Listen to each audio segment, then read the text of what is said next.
Hey guys, my name is Courtney and welcome to today's video. Today we're going to be talking about the big nurse burnout.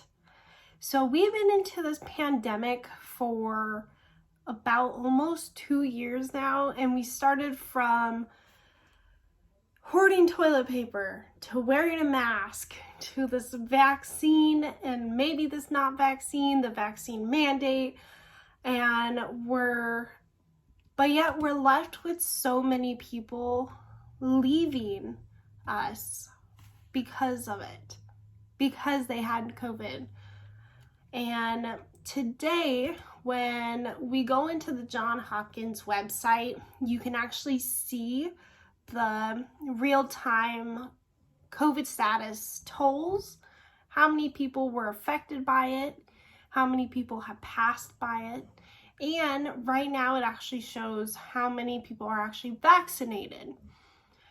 When you go onto there today, I actually just checked, the death toll right now is at 5,278,989.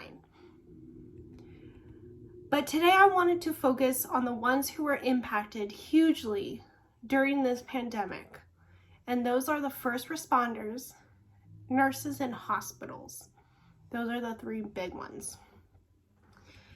If you didn't know, I'm actually an ER tech in a busy hospital. We see usually about 230 to 300 people in a 24-hour span. Now, it may not sound like a lot, but being on your feet for 12 hours, dropping everything for yourself to help others, it takes a toll on one person. So I do a lot in the ER. A lot of people don't know what an ER tech does. So you will see me, if you push your call light, I'll probably be the first one to answer, and I'm usually the first person that you see. Usually from there, if you need to use a bathroom, I'll help you go to the bathroom. Maybe I'll be drawing some of your blood if you don't require an IV. Maybe I'm just giving you a temporary cast because you sprained your ankle or you broke your arm. Or I can actually be holding your hand while the doctor examines you. So in the beginning of the pandemic, everybody tried to stick together and supported each other at our hospital. But when it came to an incoming COVID patient, we had a lot of unknown because we didn't know if they had COVID or not, if they were exposed to COVID. It was just a world of unknown. When the medics were able to bring somebody to us, they're usually under a lot of sedation because they had to intubate because they couldn't support themselves and their airway. So we can't just wake them up and ask them, hey, do you have COVID? So it was a big world of unknown. And it scared half of us. I know it scared me personally because I had family at home. Almost everyone had family at home that we didn't know what we were going to expose them with. And I think that was the most scariest part with the beginning of this whole pandemic, because it was a new thing. We didn't know what to expect. We didn't have a cure. We knew and sort of knew how to test for it, but it took forever. It felt like just to test for that one thing, and we didn't know who we were exposed to. So I actually have this video. As you can see in this video how many people it takes for just one person that their heart stopped, but medics were able to bring them back, and they were intubated. They were under a lot of sedation, so they couldn't talk, and they were fighting for their life. So all of these people here includes multiple different nurses, technicians like myself, a respiratory therapist to help put them on the ventilator, and then of course the doctor. We had to take these precautions of gowns, gloves, face shield, N95s, or as you see in this video, the capper helmet. So the capper helmet is actually a controlled air purifying respirator that blows air onto you while keeping away the particles of COVID out. So it acts kind of like an N95. So what is burnout? So burnout is actually categorized as a reduction in nurses' energy that manifests in emotional exhaustion, lack of motivation, and feelings of frustration, and may lead to the reductions in work efficiency. Whew. So that's a lot. So this can actually show in a nurse's behavior of bedside manner. There'll be a lot of fatigue, tiredness. They can even withdraw from others if they were a big talker, like extrovert. But this can also be a very dangerous thing because it increases the poor judgment calls and it affects the patient in the long run, in the end of the day. Just because you're tired, you're fatigued, like you are pushing yourself to push yourself over the edge. Okay, and you've been working a 16-hour shift, you only have 6 hours of rest, and then you're back at it with another 16-hour shift. Doing that every day, it takes a toll on one person. So before we get further into talking about personal protective equipment or PPE, I wanted to take the time to bring up this video, and it demonstrates the process and the steps the correct way by the CDC of how medical professionals, first responders, should be able to put on their PPE. So let's look at that.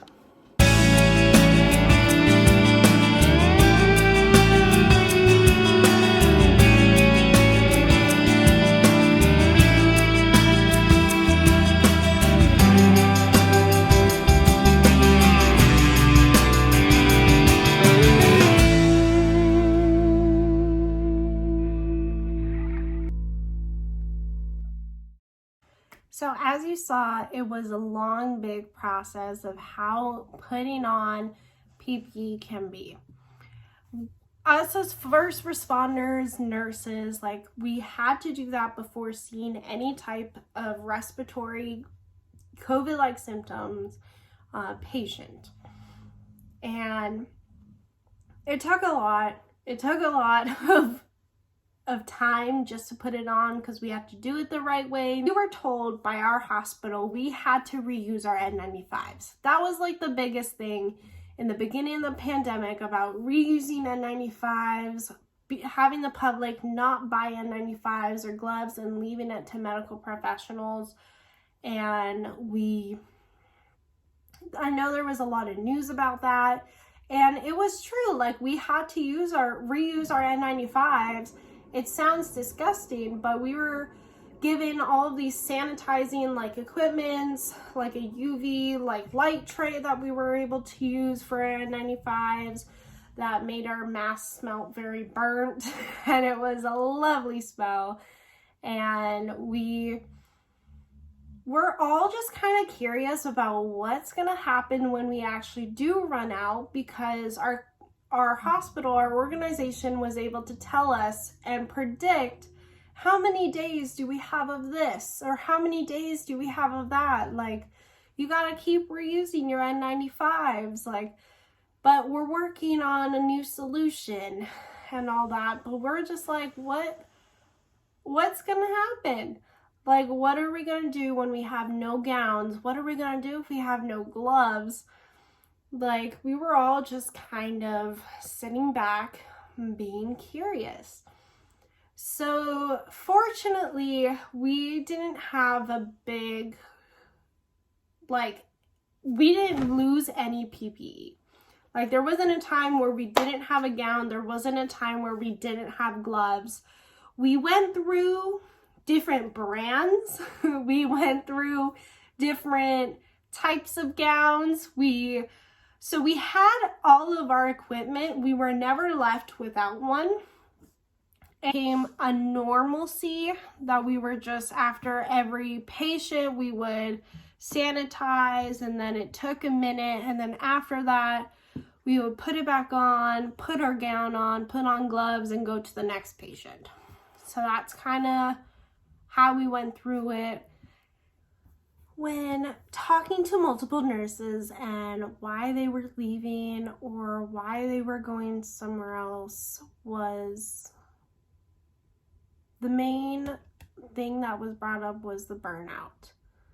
The tiredness, the fatigue, being overwhelmed and not really getting anything for it is why they left.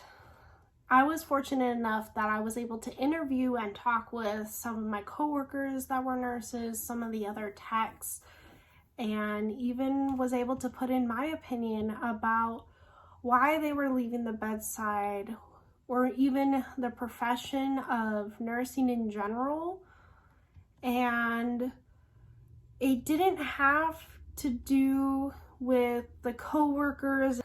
It wasn't the patients. It was just the work in general.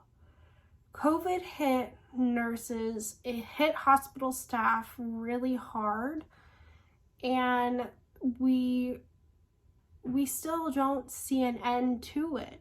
We're still going to have the masks. We're still going to have people that are intubated, that are fighting for their life, but they were able to put in the 200% that they could, but they have felt like they have never gotten anything back for it.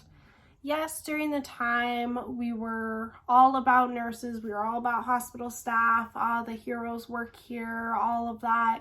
So we appreciate all the love. Hospital didn't really recognize us either. There wasn't a whole bunch of support from the hospital. They were truly unhappy with coming into work, showing in, and basically getting shitted on, rhetorically and physically, that they just had their breaking point. There was a big frustration during the time that, no offense to supermarket, like Walmart, Fred Meyer employees, like Target employees, that had to work during this pandemic, no offense to them, but we as nurses, as doctors, as respiratory therapists, as techs, hospital staff, we never saw a single hazard pay. We're the biggest people that were affected by this pandemic, but yet we're not getting any bonuses. We're not getting any extra pay for it. And we've worked in all of this overtime, and we've said we couldn't say no because we didn't want our other coworkers to be short-staffed. We had the guilt in us that we didn't see any of that support, at least in that way.